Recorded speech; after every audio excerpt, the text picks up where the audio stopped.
Hearing aid is like A very expensive machine. വാങ്ങിച്ച് വെച്ചിട്ട് കേൾക്കുന്നുണ്ട്, പക്ഷെ ആരെന്ത് പറയുന്നു, എവിടെ നിന്ന് കേൾക്കുന്നു എന്നുള്ളത് ആൻറ്റിക്ക് മനസ്സിലാവുന്നുണ്ടായിരുന്നില്ല. ഈ ആൻറ്റി വന്നപ്പോൾ നമ്മളോട് ഇഷ്യൂവും പറഞ്ഞായിരുന്നു. So when she was washing, ആ പാത്രങ്ങളുടെ ശബ്ദം ആൻറ്റിക്ക് ഭയങ്കര ഒച്ചയായിരുന്നു, ഭയങ്കര ഡിസ്റ്റർബിങ് ആണ്. അപ്പം ആൻറ്റി എന്നെ മോളോട് പറഞ്ഞു, എന്തിനാ ഇത്രയും ശബ്ദം വെച്ച് പാത്രം കഴുകുന്നത്, എന്തിനാ അമ്മ ഇപ്പം മോളുമായിട്ട് വഴക്കുണ്ടാക്കുന്നത്. നമ്മളും ചിലപ്പം പറഞ്ഞു കുഴപ്പമില്ല ആൻറ്റി, കുറച്ച് ദിവസം കഴിയുമ്പോൾ അത് മാറിയാണ്. പക്ഷെ we train her to be in loud situation. ഇത് എന്തുകൊണ്ടാന്ന് വെച്ചാൽ 10 കൊല്ലമായിട്ട് കേൾവിക്കുറവ് ഉണ്ടായിരുന്നു. 10 കൊല്ലം കഴിഞ്ഞ ട്രീറ്റ്മെൻറ്റ് എടുക്കാൻ വന്നു. നാളെ തൊട്ട് എന്നോട് പറയുക ഒരു പുതിയൊരു കണ്ണാടിയൊക്കെ വെച്ച് നടന്നോ, അല്ലെങ്കിൽ ഹിയറിംഗ് എയ്ഡ് ഒക്കെ വെച്ച്. It's difficult. എന്നോട് ചില പേഷ്യൻസ് ചോദിക്കാറുണ്ട്, എന്നാൽ ഞാൻ ഹയർ എൻഡ് ഹിയറിംഗ് എയ്ഡ് മേടിക്കാം, പക്ഷെ എനിക്ക് പ്രാക്ടീസിനൊന്നും വരാൻ പറ്റത്തില്ല. See, it's not about buying a higher end hearing. അതായത് കുറേ നേരം ബ്രെയിൻ പല രീതിയിൽ വർക്ക് ചെയ്ത് കഴിയുമ്പോൾ ബ്രെയിൻ ഗിവ് അപ്പ് ചെയ്യും. അങ്ങനെ ഗിവ് അപ്പ് ചെയ്ത് കഴിയുമ്പോഴാണ് ഈ ഡിമെൻഷ്യ, ഓർമ്മക്കുറവ്, memory loss. So that's great. So I think ഈ dementia, like you said, ഭയങ്കര സ്കെറി ആയിട്ട് നിൽക്കുന്ന കണ്ടീഷനാണ്. സോ ഞങ്ങൾ കേട്ടോണ്ടിരിക്കുന്ന audience, if you all have hearing loss, remember dementia is ഭയങ്കര അസോസിയേറ്റഡ് ആയിട്ടുള്ള ഒരു കണ്ടീഷനാണ്. So do not fall into ഒരുപാട് research. Major reason for dementia. ഇപ്പൊ കഴിഞ്ഞ പ്രാവശ്യം ഒരു UK ബേസ്ഡ് ഒരു റിസർച്ച് ഇൻസ്റ്റിറ്റ്യൂട്ടിന്റെ ഒരു പേപ്പർ പബ്ലിഷ്ഡ് ആയിട്ടുണ്ട്.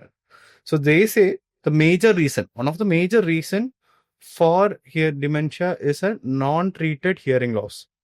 Okay, that is non-treated means നമ്മളുടെ കറക്റ്റ് ആയിട്ടുള്ള ട്രീറ്റ്മെന്റ്സ് കിട്ടാത്ത പേഷ്യൻസിന് they are on A higher risk. അപ്പം അത് it's very very alarming problem.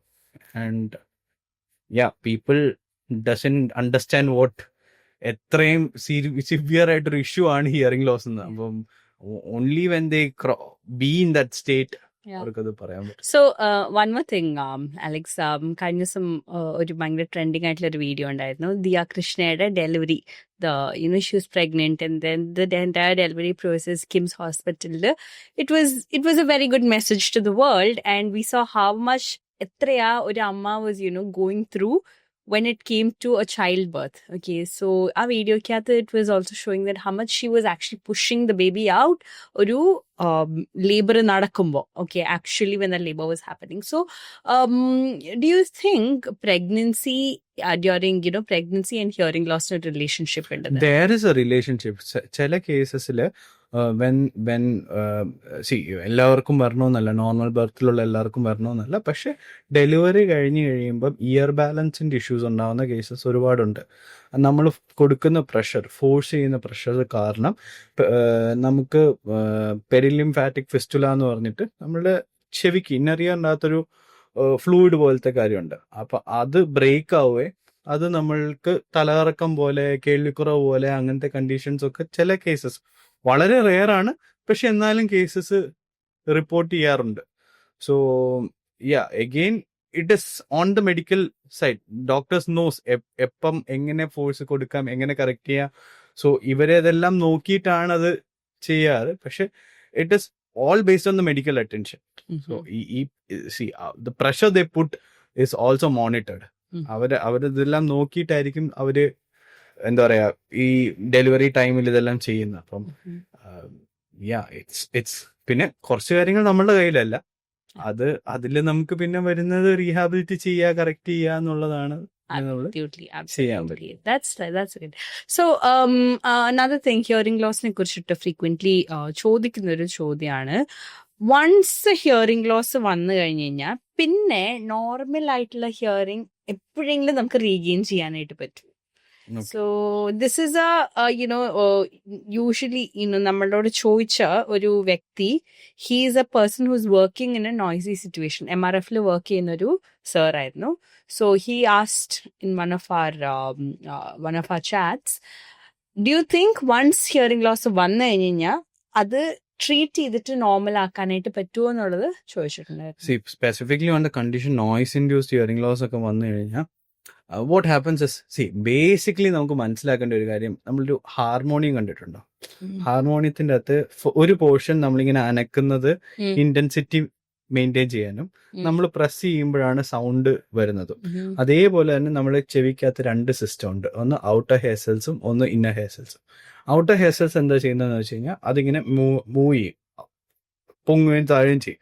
അപ്പൊ ചെറിയ സൗണ്ട് വരുമ്പം ഓവറായിട്ട് ആംപ്ലിഫൈ ചെയ്യാനും വലിയ സൗണ്ട് വരുമ്പോൾ അണ്ടർ ആംപ്ലിഫൈ ചെയ്യാനും ഈ സിസ്റ്റത്തിന് കഴിയും. ഈ ഫിൽട്ടർ കഴിഞ്ഞിട്ടാണ് നമ്മുടെ ഇന്നർ ഇയറിലേക്ക് സിഗ്നൽ വരുന്നത്. ഇന്നർ ഇയറിൽ എത്തിയ ഉടനെ അത് ബ്രെയിനിലോട്ട് വിട്ട് ബ്രെയിൻ പ്രോസസ്സ് ചെയ്ത് കാര്യങ്ങളെല്ലാം ചെയ്യും. ഈ ഫിൽട്ടറാണ് സംഭവിക്കുന്നത്. അപ്പം ഒരു നോയ്സ് ഇൻഡ്യൂസ്ഡ് ഹിയറിംഗ് ലോസ് വരുമ്പോൾ എന്നാ സംഭവിക്കുന്നത് വെച്ചാൽ ഈ ഔട്ടർ ഹെയർ സെൽസിന്റെ, അതായത് ഈ സൗണ്ട് കുറയ്ക്കുകയും കൂട്ടുകയും ചെയ്യുന്നു, അതിനൊരു ഒരു കപ്പാസിറ്റി ഉണ്ട്. കുറച്ച് നാൾ കഴിയുമ്പം ഈ ഇതിന്റെ എലാസ്റ്റിസിറ്റി ഒക്കെ പോകും. കുറേ നേരം നോയ്സ് എക്സ്പോസ് ചെയ്ത് കഴിയുമ്പോൾ ഈ ഔട്ടർ ഹെയർ സെൽസ് ഇവിടുന്ന് വിട്ടുപോകും. അത് ഈ മൂവ് ചെയ്യുന്ന സാധനം വിട്ടുപോകും. ഇത് വിട്ടുപോയി കഴിയുമ്പോഴാണ് ഹിയറിംഗ് ലോസ് സ്റ്റാർട്ട് ചെയ്യുന്നത്. സോ ഇത് വിട്ടുപോയി കഴിയുമ്പോൾ നമുക്ക് ചെറിയ സൗണ്ടുകളിനെ പ്രൊട്ടക്ട് ചെയ്യുന്ന മെക്കാനിസം, അല്ലെ ഐ മീൻ വലിയ സൗണ്ടുകൾ വരുമ്പോൾ പ്രൊട്ടക്ട് ചെയ്യുന്ന മെക്കാനിസം മാറും, ചെറിയ സൗണ്ടുകൾ വരുമ്പോൾ ആംപ്ലിഫൈ ചെയ്യുന്ന മെക്കാനിസം മാറും. ഇതൊക്കെയാണ് first stage of hearing loss നമുക്ക് വരുന്നത്. പിന്നെയും നമ്മളിത് കണ്ടിന്യൂ ചെയ്യുമ്പോഴാണ് ഈ സൗണ്ട് വീണ്ടും അകത്തോട്ട് ട്രാവൽ ചെയ്യുകയും നമ്മുടെ ഇന്നർ ഹെയർ സെൽസിനെ ഡാമേജ് ചെയ്യുകയും ചെയ്യുന്നത്. ഇന്നർ ഹെയർ സെൽസ് ഡാമേജ് ആയി കഴിഞ്ഞാൽ പിന്നെ ഒരിക്കലും നമുക്ക് അതിനെ റിക്കവർ ചെയ്യാനായിട്ട് പറ്റില്ല. Even outer hair cells damage ചെയ്താലും റിക്കവർ ചെയ്യാൻ പറ്റില്ല. പക്ഷെ ഔട്ടർ ഹെയർ സെൽസ് ഡാമേജ് ചെയ്യുമ്പോഴാണ് നമ്മൾ ഹിയറിംഗ് എയ്ഡ്സ് എല്ലാം വെച്ച് ഇത് കറക്റ്റ് ചെയ്യാനായിട്ട് നോക്കുന്നത്. ഹിയറിംഗ് എയ്ഡ്സ് വെക്കുന്നതും ഔട്ടർ ഹെയർ സെൽസിന്റെ ഡാമേജിലാണ് ചെയ്യുന്നത്. പക്ഷെ ഈ സൗണ്ട് സിഗ്നൽസ് ഇന്നർ ഹെയർ സെൽസിനെ ഡാമേജ് ചെയ്യുവാണെങ്കിൽ പിന്നെ ഹിയറിംഗ് എയ്ഡ്സ് ഒന്നും നമുക്ക് യൂസ് ചെയ്യാനായിട്ട് പറ്റില്ല.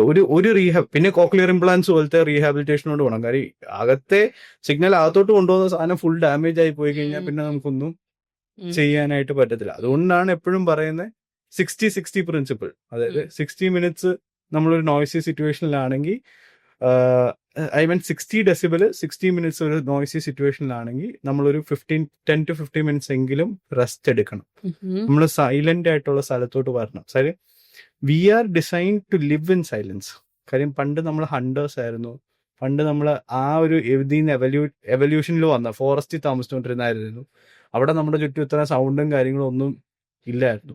അവിടെ ഉണ്ടായിരുന്ന നമ്മൾ ഇപ്പൊ ഈ സിറ്റി വന്ന് ഇത് ചെയ്യുമ്പോൾ, അല്ലെങ്കിൽ ഈ എന്താ പറയുക, ഈ നോയ്സി സ്ഥലത്ത് വന്ന് നിൽക്കുമ്പോൾ we have lot of changes. അതിന്റെ കൂടെ നമ്മുടെ വർക്ക് റിലേറ്റഡ് ആയിട്ടുള്ള ഇപ്പം ഓയിൽ ഡ്രിൽസ് വർക്ക് ചെയ്യുന്ന ആൾക്കാരുണ്ട്. അവർക്ക് 8 hours ഡ്രില്ലിങ് സൗണ്ട് കേട്ടോണ്ടായിരിക്കുന്നത്. ആ സമയത്ത് ചെവിക്ക് പിടിച്ചു നിർത്താൻ പറ്റുന്ന ലെവലിൽ നിന്ന് മേളിലായിരിക്കും അത്. അവർക്കൊന്നും ചെയ്യാൻ പറ്റില്ല. കാര്യം this is part of their job. പക്ഷെ വൺസ് ദ ഡാമേജ് സിവിയർ പിന്നെ നമുക്കൊന്നും ചെയ്യാൻ പറ്റില്ല. സോ ഐ തിങ്ക് ഈ ഒരു ഡിസ്കഷൻ കണ്ടുകൊണ്ടിരിക്കുന്ന എല്ലാവരും be very very careful. Because നിങ്ങളുടെ ഹിയറിംഗ് ഭയങ്കര ഫ്രജൈൽ ആയിട്ടുള്ള ഒരു സെൻസറി ഓർഗൻ ആണ്. ബിക്കോസ് വൺസ് ചെവിയുടെ അലക്സ് സാർ പറഞ്ഞ പോലെ out ear and in ear damage ആയി കഴിഞ്ഞു കഴിഞ്ഞാൽ, വൺസ് ഹിയറിംഗ് ലോസ് വന്നു കഴിഞ്ഞു കഴിഞ്ഞാൽ then it's very difficult. Okay, because once normal ആയിട്ട് നമ്മൾ ചെയ്യുന്ന ഫങ്ഷൻസ് നമ്മളത് ഒരു അബ്നോർമാലിറ്റിയിലൂടെ കടന്നുപോയി വീണ്ടും നോർമൽ ആക്കാൻ നോക്കിക്കഴിഞ്ഞു കഴിഞ്ഞാൽ നമുക്ക് ആ ഒരു പണ്ടത്തെ 100% ഉറപ്പായിട്ടും കിട്ടില്ല. ഇല്ല, ഈ ചെറിയ ഡാമേജ് ഉണ്ടായ പോലെ 100% കിട്ടില്ല. നമ്മൾ ഹിയറിംഗ് എയ്ഡ് വെച്ചെന്ന് പറഞ്ഞാലൊന്നും നമുക്ക് ഒരിക്കലും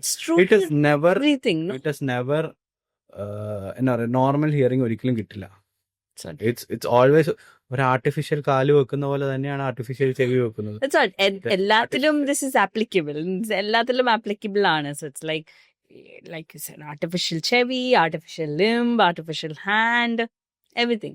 So dear viewers, നിങ്ങൾക്ക് എന്തെങ്കിലും ഡൗട്ട്സ്, നിങ്ങൾക്ക് ഈ ഒരു വ്യൂവേഴ്സിനോട് എപ്പോഴും പറയാനുള്ള ഒരു കാര്യം എന്ന് വെച്ച് കഴിഞ്ഞാൽ, ഉള്ള ചെവി ഒരിക്കലും നമ്മളുടെ ഒരു ഇത് കാരണം കളയാനായിട്ട് പാടില്ല. നമ്മളുടെ ഒരു മിസ്റ്റേക്ക് കാണിച്ച് നമ്മളുടെ ഹിയറിങ്ങിനെ നശിപ്പിക്കാനായിട്ട് പാടില്ല. സോ നിങ്ങൾക്ക് ഈ ഒരു ഡിസ്കഷനെ കുറിച്ച് എന്തെങ്കിലും ഡൗട്ട്സ് ഉണ്ടെങ്കിൽ പ്ലീസ് ഫീൽ ഫ്രീ താഴെ കമന്റ് ചെയ്യാനായിട്ട്. Don't forget to share it നിങ്ങൾക്ക് അറിയാവുന്ന എല്ലാവരുടെയും കൂടെ. ബിക്കോസ് ഞാൻ പറഞ്ഞ പോലെ ഹിയറിംഗ് ഇസ് വെരി ഫ്രജൈൽ. നമ്മളെല്ലാവരും സസെപ്റ്റബിൾ ആണ് ഹിയറിംഗ് ലോസിന്. So be very careful with that sensory organ. So I think it was ഭയങ്കര ഫ്രൂട്ട്ഫുൾ ആയിട്ടുള്ള ഇൻഫർമേഷൻ ആണ്. Thank you so much Alex for sharing this. I'm sure that ഈ ഇത് കണ്ടുകൊണ്ടിരിക്കുന്ന എല്ലാ വ്യൂവേഴ്സിനും ഭയങ്കര ഇൻഫർമേറ്റീവ് ആയിട്ടുള്ള ഒരു കണ്ടന്റ് കൊടുത്തതിന് thank you. And thank you all.